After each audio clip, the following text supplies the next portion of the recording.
জি, আমার পদত্যাগের বিষয়টা সত্য। আমি সকালবেলা পদত্যাগ রেজিগনেশন লেটার দিয়েছি ভিসি স্যার বরাবর। আর হচ্ছে যেটা কোনো হঠাৎ করে না, যেটা আপনি কোয়েশ্চেন করলেন।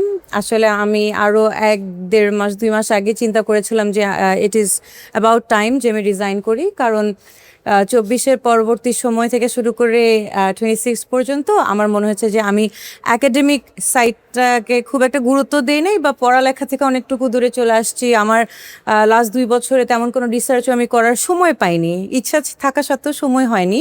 কারণ আপনারা জানেন যে প্রক্টর অ্যান্ড দেন অ্যাসিস্ট্যান্ট প্রক্টরের দায়িত্বটা and that too in Dhaka ইউনিভার্সিটিটা ইমেন্স, একটা ম্যাসিভ রোল। তো আম, তো আমি এটা ডিসাইড করে ফেলেছিলাম অনেক আগেই। কিন্তু যেহেতু প্রক্টর স্যার ছিলেন এতদিন এবং আমি ওনার সাথেই শুরু করেছিলাম, ওনার আন্ডারে উনি যতদিন আছেন ততদিন ওনাকে সম্মান দেখে আমার আসলে মনে হয়েছে যে না, স্যার যতদিন আছেন ততদিন আমি থাকবো, স্যার রিজাইন করলে আমি রিজাইন করে দিব।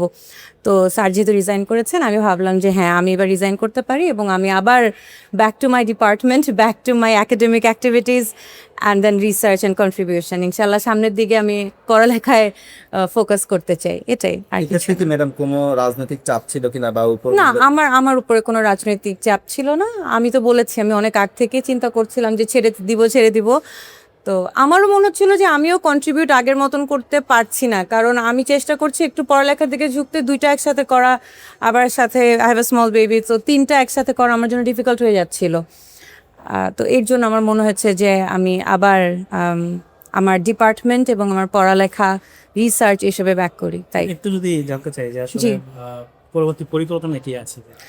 পরবর্তী পরিকল্পনা তো আমি জানি না। আপাতত আমি কোর্সেস নিচ্ছি, ক্লাস নিব, আম, তারপরে কি কিছু রিসার্চ অ্যাক্টিভিটিস করা, মানে আমার মনে হচ্ছে কিছু রিসার্চ শুরু করা দরকার। আমার 24-25 সালে যে কয়েকটা পাবলিকেশন আছে, আসলে পাবলিকেশনগুলোর কাজ আমরা আগে করি, পাবলিশ হতে হতে 6 মাস থেকে 1-1.5 বছর লেগে যায় যদি ভালো জার্নালে করতে চাই। তার মানে মাঝের এই 2টা বছর আমি কিচ্ছু করি নাই, মানে আমার সামনের বছরগুলোতে পাবলিকেশন আসবে কিনা আমি খুব টেনশনে আছি। তো এদিকে ফোকাস করব। আর পরবর্তীতে আমি তো হায়ার স্টাডিজের জন্য যেতে চাই।